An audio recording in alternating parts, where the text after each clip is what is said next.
Sir, ಬೆಂಗಳೂರಿನಲ್ಲಿ ಇನ್ನೊಂದು ವಿಚಾರ ಏನಂತಂದ್ರೆ, ಈ ಫುಟ್ಪಾತ್ ತೆರವು ಕಾರ್ಯಾಚರಣೆ ಆಗ್ತಾ ಇದೆ. ಸರ್ಕಾರದ ವಿರುದ್ಧ ಈ ಬೀದಿ ಬದಿ ವ್ಯಾಪಾರಸ್ಥರೆಲ್ಲರೂ ಆಕ್ರೋಶವನ್ನ ವ್ಯಕ್ತಪಡಿಸಿದರು. ದಿಢೀರ್ ಅಂತ ಬರ್ತೀರಿ, ನಮ್ಮನ್ನೆಲ್ಲ ನೀವು ಈ ರೀತಿ ಒಕ್ಕಲೆಬ್ಬಿಸ್ತೀರಿ, ನಮಗೊಂದು ಪರ್ಯಾಯ ವ್ಯವಸ್ಥೆ ಅಂತ, ನಮ್ಮ ಜೀವನ ಅದು, ಇವನ್ ಎಕಾನಮಿ ಕೂಡ, ಅದರಿಂದ ಬಹಳ ಅನುಕೂಲ ಆಗುತ್ತೆ, ಆರ್ಥಿಕತೆಯನ್ನೇ ನೀವು ಪೆಟ್ಟು ಕೊಡುವಂತಹ ಕೆಲಸ ಮಾಡ್ತಾ ಇದ್ದೀರಿ ಅಂತ ಜನ ಆಕ್ರೋಶವನ್ನ ವ್ಯಕ್ತಪಡಿಸ್ತಾ ಇದ್ರು ಬೀದಿ ಬದಿ ವ್ಯಾಪಾರಸ್ಥರು. ಈ ಫುಟ್ಪಾತ್ ತೆರವು ಕಾರ್ಯಾಚರಣೆಯ ವಿಚಾರವಾಗಿ ನೀವ್ ಏನ್ ಹೇಳ್ತೀರಿ, ಇದನ್ನ ಹೆಂಗ್ ನಿಭಾಯಿಸ್ತೀರಿ? ಈಗ ಆಕ್ರೋಶ ವ್ಯಕ್ತವಾಗ್ತಾ ಇರೋದು, ಪರ್ಯಾಯ ವ್ಯವಸ್ಥೆ ಆಗ್ಬೇಕಾಗಿತ್ತು ಅಂತ ಅವ್ರು ಕೇಳ್ತಾ ಇದ್ದಾರೆ. ಫುಟ್ಪಾತು ಸಾರ್ವಜನಿಕರಿಗೆ ಅನುಕೂಲ ಇರತಕ್ಕಂಥ ಜಾಗ.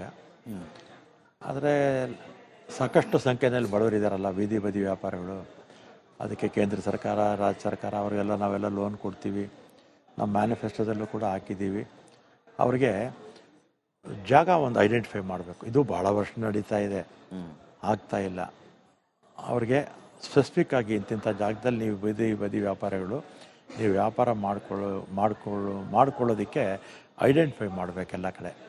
ಐಡೆಂಟಿಫೈ ಮಾಡಿ ಅವ್ರಿಗೆ ಜಾಗ ನಾವು ಕೊಡಬೇಕಾಗತ್ತೆ. ಫುಟ್ಪಾತು ಸಾರ್ವಜನಿಕರಿಗೆ ಅನುಕೂಲಕ್ಕೆ ಬಿಡಬೇಕಾಗತ್ತೆ. ಮತ್ತು ಐಡೆಂಟಿಫೈ ಮಾಡಿ ಬೇಗ ಅವ್ರಿಗೆ ಕೊಟ್ಟರೆ ಅವ್ರಿಗೂ ಪಾಪ ಅನುಕೂಲ ಆಗುತ್ತೆ. ಸರ್, ಹಾಗಿದ್ರೆ ಈಗ ಮಾಡಿರುವಂತಹ ಕಾರ್ಯಾಚರಣೆ ಒಪ್ಪುವಂಥದ್ದಲ್ಲ ನೀವು ಹೇಳೋ ಪ್ರಕಾರ? ಇಲ್ಲ, ಬೇಗ ಕೊಡಲಿ. ಈಗಲೂ ಏನು ಕಾಲ ಮಿಂಚಿಲ್ಲ. ಝೋನ್ ಮಾಡ್ತಾರಲ್ಲ, ಹಾಕರ್ಸ್ ಝೋನ್ ಅಂತ, ಅದನ್ನು ಭಾಳ ವರ್ಷದ ಪ್ರಪೋಸಲ್ ಇದೆ. ಕಾರ್ಯರೂಪಕ್ಕೆ ಬೇಗ ತರಲಿ ಅಂತ ಹೇಳ್ತೀನಿ ಅಷ್ಟೇ. ಬೀದಿ ಬದಿ ವ್ಯಾಪಾರಸ್ಥರಿಗೆ ಈ ಕೇಂದ್ರದಿಂದ ಬಹಳ ಅನುಕೂಲ ಇದೆ. ಈಗ ಲಾಸ್ಟ್ ಟೈಮ್ ಒಂದು ಸಂದರ್ಶನದಲ್ಲಿ ನಮ್ಮ ಜೊತೆಗೆ ಬೀದಿ ಬದಿ ವ್ಯಾಪಾರಸ್ಥರು ಬಂದಿದ್ರು ಒಂದು ಸಂದರ್ಶನಕ್ಕೆ. ಅವ್ರು ಹೇಳ್ತಾ ಇದ್ದದ್ದು ಏನಂತಂದ್ರೆ, ಕೇಂದ್ರ ಸರ್ಕಾರದಿಂದ ನಮಗೆ ಈ ಬೀದಿ ಬದಿ ವ್ಯಾಪಾರಸ್ಥರಿಗೆ ಹಲವು ರೀತಿ ಯೋಜನೆಗಳ ಸಹಕಾರ ಸಿಗ್ತಾ ಇದೆ, ರಾಜ್ಯ ಸರ್ಕಾರ ನಮ್ಮತ್ತ ತಿರುಗಿಯೂ ನೋಡ್ತಾ ಇಲ್ಲ ಅನ್ನುವಂತ ಮಾತನ್ನ ಅವ್ರು ಹೇಳ್ತಾ ಇದ್ರು.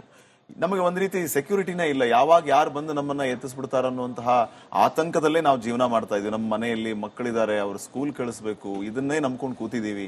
ಸಡನ್ಲಿ ಬಂದು ನೀವು ಜಾಗ ಖಾಲಿ ಮಾಡಿ ಅಂದ್ಬಿಟ್ರೆ ನಾವು ಎಲ್ಲಿಗೆ ಹೋಗೋಣ ಅನ್ನೋಂಥ ಪ್ರಶ್ನೆ. ಹಾಕರ್ಸ್ ಝೋನು ಮಾಡಬೇಕು ಇಡೀ ಬೆಂಗಳೂರಲ್ಲಿ. ಅಂದರೆ ಎಲ್ಲಿ ವ್ಯಾಪಾರ ಆಗುತ್ತೋ ಅಂಥ ಕಡೆನೇ ಹಾಕರ್ಸ್ ಝೋನ್ ಮಾಡಬೇಕು. ಎಲ್ಲೋ ಒಂದು ಮೂಲೆಯಲ್ಲಿ ನಾವು ತೋರಿಸಿದ್ರೆ ಜನನೇ ಹೋಗೋದಿಲ್ಲ, ಅಂಥ ಕಡೆ ಮಾಡಿದ್ರೆ ಪ್ರಯೋಜನ ಆಗಲ್ಲ. ಯಾಕಂದರೆ ಲಕ್ಷಗಟ್ಟಲೆ ಇಲ್ಲ ಅಂದ್ರೂ 1000ಗಟ್ಟಲೆ ಜನ ಇದ್ದಾರೆ ಬೆಂಗಳೂರಲ್ಲಿ ಬೀದಿ ಬದಿ ವ್ಯಾಪಾರಗಳು. ಈಗಲೂ ಕೂಡ ಶಿವಕುಮಾರ್ ಅವರು, ಕೃಷ್ಣ ಬೈರೇಗೌಡರು ಆದಷ್ಟು ಬೇಗ ಹಾಕರ್ಸ್ ಝೋನು ಮಾಡಿದ್ರೆ ನಮ್ಮ ಏರಿಯಾದಲ್ಲಿ ನಾವು ಕೂಡ ಐಡೆಂಟಿಫೈ ಮಾಡಿಕೊಡ್ತೀವಿ. ನಮ್ಮ ಕ್ಷೇತ್ರದಲ್ಲೂ ಕೂಡ ನಾನು ಐಡೆಂಟಿಫೈ ಮಾಡಿಕೊಡ್ತೀನಿ. ಸರ್, ಇವತ್ತಿಗೆ ನೀವು ಡಿ.ಕೆ. ಶಿವಕುಮಾರ್ ಅವರ ಸಂಪುಟದಲ್ಲಿ ಸಚಿವರಾಗಿ ಪ್ರಮಾಣ ವಚನ ಸ್ವೀಕರಿಸಿ ಬರ್ತಿ 1 ತಿಂಗಳು ಸರ್. ಡಿ.ಕೆ. ಶಿವಕುಮಾರ್ ಅವರು ಮುಖ್ಯಮಂತ್ರಿಯಾಗಿ ಇವತ್ತಿಗೆ ಬರ್ತಿ 1 ತಿಂಗಳು ನೋಡಿ. ಈಗ ನೀವು ಜಲಸಂಪನ್ಮೂಲ ಖಾತೆ ಸಚಿವರಾದ್ಮೇಲೆ ಇದು ಫಸ್ಟ್ ಇಂಟರ್ವ್ಯೂ, ಆಮೇಲೆ ಇವತ್ತು 1 ತಿಂಗಳು ಬೇರೆ. ಬಹಳ ಸವಾಲುಗಳಿದೆ ಸರ್. ಸಚಿವ ಸಂಪುಟ ವಿಸ್ತರಣೆ ಆಗ್ಬೇಕು ಅನ್ನುವಂತ ಚಾಲೆಂಜ್ ಇದೆ, ಲಾಬಿಗಳಾಗ್ತಾ ಇದೆ. ಆಮೇಲೆ ಈಗ ಇರೋರು ಕೂಡ ಖಾತೆ ಬದಲಾವಣೆ ಮಾಡಿ ನಮಗೆ ಕೊಟ್ಟಿರುವಂತಹ ಖಾತೆ ಸಮಾಧಾನ ತಂದಿಲ್ಲ ಅಂತ ಹೇಳಿ ಬಹಳ ಅಸಮಾಧಾನವನ್ನು ವ್ಯಕ್ತಪಡಿಸ್ತಾ ಇದ್ದಾರೆ ಅಂತ ನಾವು ಕೇಳ್ಪಟ್ವಿ. ಅದರಲ್ಲೂ ರಾಮಲಿಂಗಾರೆಡ್ಡಿ ಅವರು ಇದ್ದಾರೆ ಅನ್ನುವಂತ. ನಾನು ಆಗ್ಲೇ ಹೇಳಿದಲ್ಲ, ನಾನು ಮಂತ್ರಿ ಮಾಡಿ ಅಂತಾನೆ ಲಾಬಿ ಮಾಡಲ್ಲ. ಇನ್ ಖಾತೆಗೆ ಲಾಬಿ ಮಾಡ್ತೀನ? ಖಂಡಿತ ಮಾಡಲ್ಲ. ಆಮೇಲೆ ಈ ಒಬ್ಬ ಮಂತ್ರಿಗೆ 3-4 ಜಿಲ್ಲೆಗಳ ಉಸ್ತುವಾರಿ, ಯುಟಿ ಖಾದರ್ ಅವ್ರಿಗೆ ಒಂದು 3-4 ಜಿಲ್ಲೆ ಉಸ್ತುವಾರಿ. ಹಾ ಸರ್, ಅವರೊಬ್ಬರಿಗೆ 4 ಕೊಟ್ಟಿರೋದು, ಉಳಿದವ್ರಿಗೆಲ್ಲ 2 ಆ ರೀತಿ. ಅಂದ್ರೆ ಇದ್ರ ಅರ್ಥ ಏನು? ಸಂಪುಟ ವಿಸ್ತರಣೆ ಆಗದೇ ಇಲ್ವಾ ಅಂತಾನ? ಯಾಕಂದ್ರೆ ತರಾತುರಿಯಲ್ಲಿ ಒಬ್ಬೊಬ್ಬರಿಗೆ 3-4 ಜಿಲ್ಲೆಗಳ ಜವಾಬ್ದಾರಿ ಕೊಡುವಂತ ಅಗತ್ಯ ನಿಮಗೆ ಎಷ್ಟಿದೆ ಸರ್? 2 ಇನ್ನೊಂದು 2.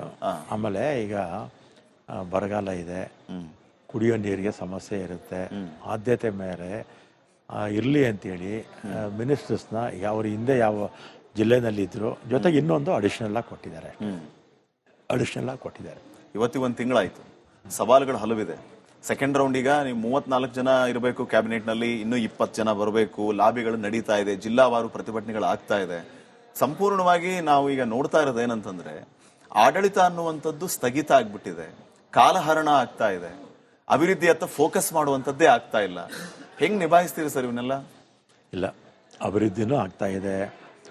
ಆಮೇಲೆ ಮಂತ್ರಿಗಳು ಇಲ್ಲದೆ ಇರ್ತಕ್ಕಂಥ ಇಲಾಖೆಗಳನ್ನ ಚೀಫ್ ಮಿನಿಸ್ಟರ್ ರಿವ್ಯೂ ಮಾಡ್ತಾ ಇದ್ದಾರೆ.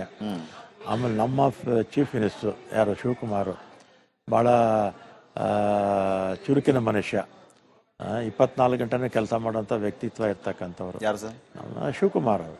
ನಮ್ಮ ಪಕ್ಷ ಸಂಘಟನೆ ಯಾವ ರೀತಿ ಮಾಡ್ತಾಯಿದ್ರು ಅದೇ ರೀತಿ ಸರ್ಕಾರದಲ್ಲೂ ಕೆಲಸ ಮಾಡ್ತಾರೆ.